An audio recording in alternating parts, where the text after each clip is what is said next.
against being rich or being self-reliant. So self-reliance as Western concept has come to displace the African concept or African knowledge of interdependency, that we depend on one another. Our politicians are becoming self-reliant, whilst we will continue to depend on them for the water to drink.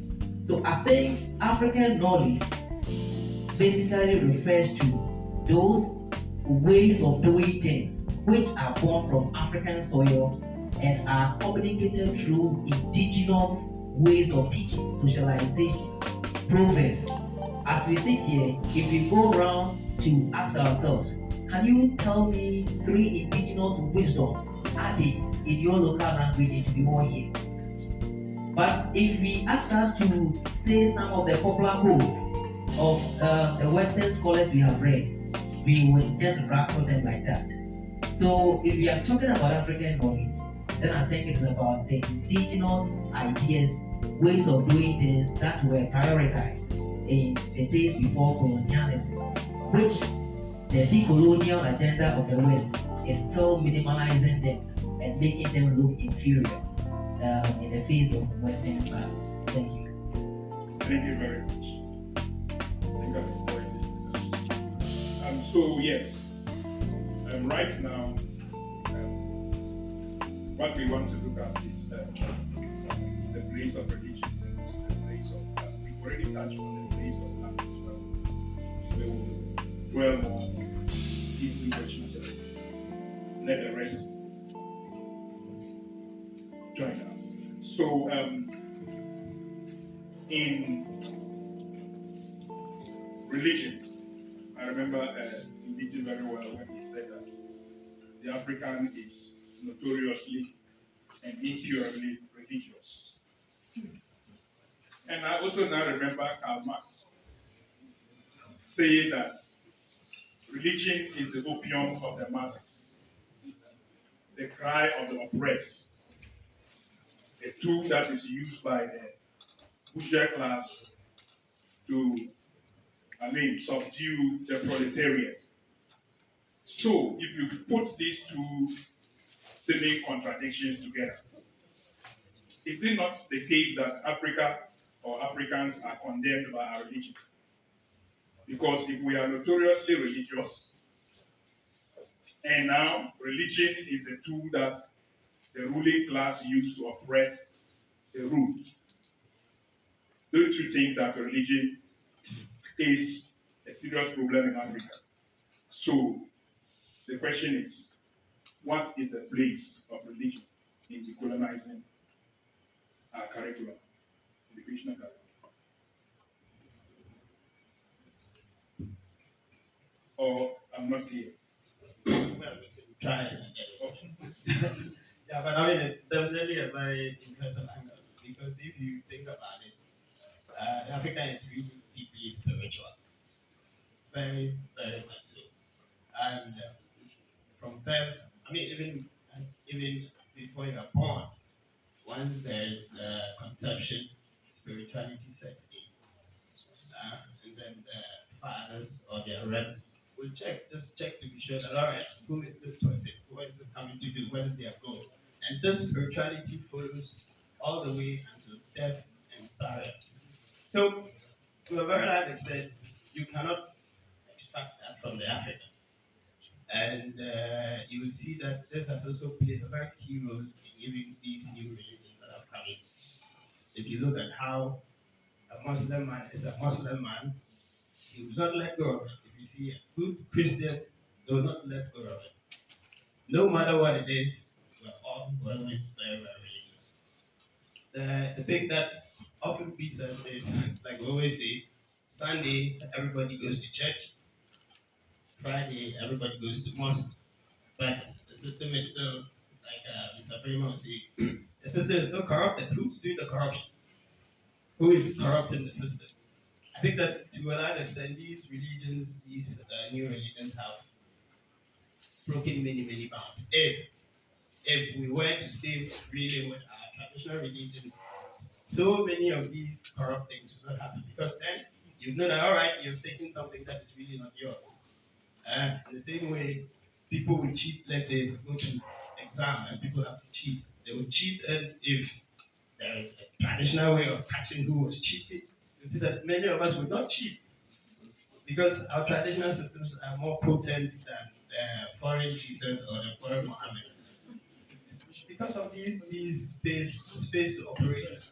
Yeah, so they like you said they easily forgive. But other people they don't forgive, look at you.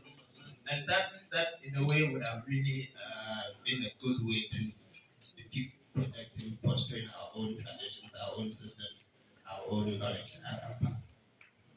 Thank you very much, my brother. So I want to make just a brief remark on what he said. That if these Western-oriented religions have not come to Ghana, maybe we would not have been experiencing the level of corruption and mismanagement and bad leadership that is we are encountering as a nation.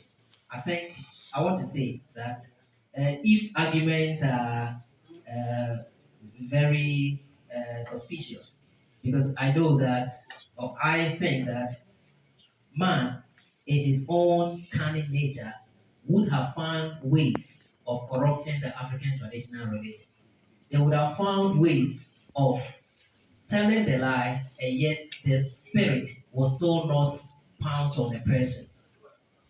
And a similar example is that in the ancient religion of Israel, the element of false prophets were there prophesying good words to the king or to the king.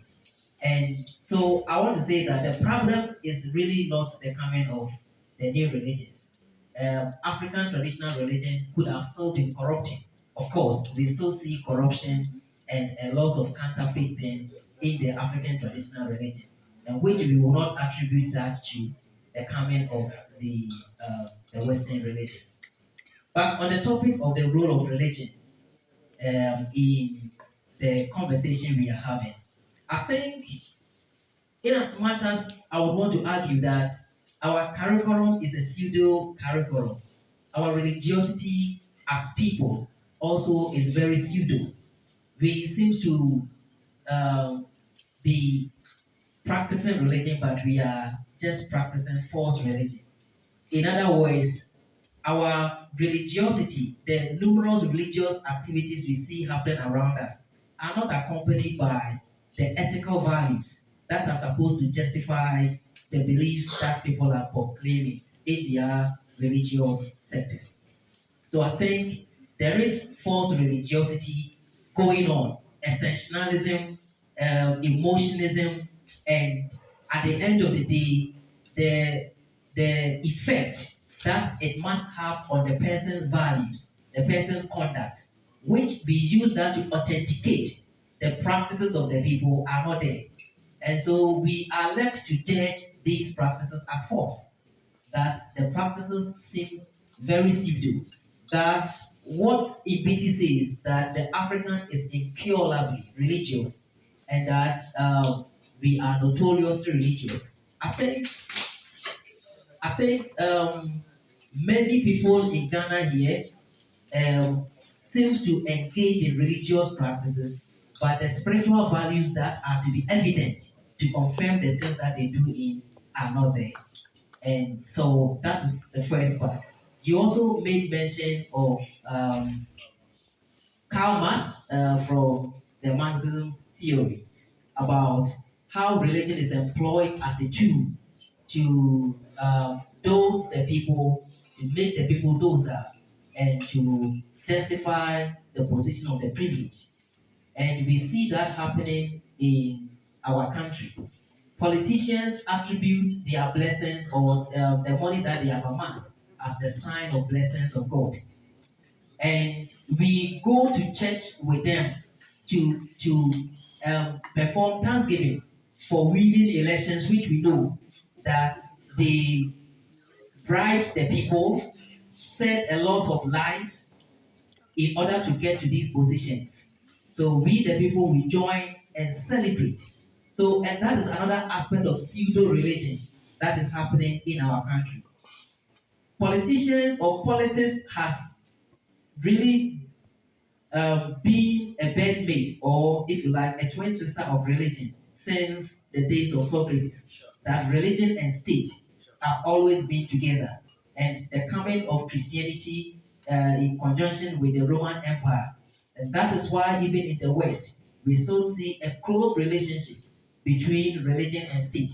Of course, not individual religion, but religion as an institution. In the situation of Ghana, it is very sad. Our politicians have been able to find ways in religion to use religion to make people feel okay that what they are doing is all right.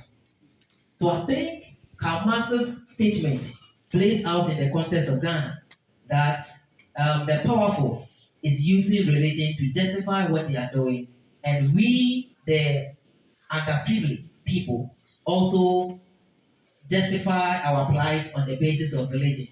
It is interesting that many religious people have ceased to be rational.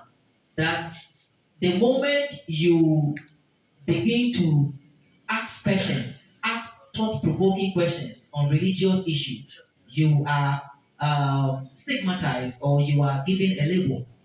And because people, of course, most Ghanaians see religion to be a no-go area, an area that one must always submit. But of course, that is what religion basically means, submission. But it also calls for critical thinking. Any human endeavor must be subjected to the tools of critical reasoning. And that is one thing we are failing as Ghanaians. And because we are failing to question some practices in our religion and even the statuses of some people in our religion, it has confirmed Karl Marx's statement that religion has become the only hope of many people. And I beg to say that hope will never come.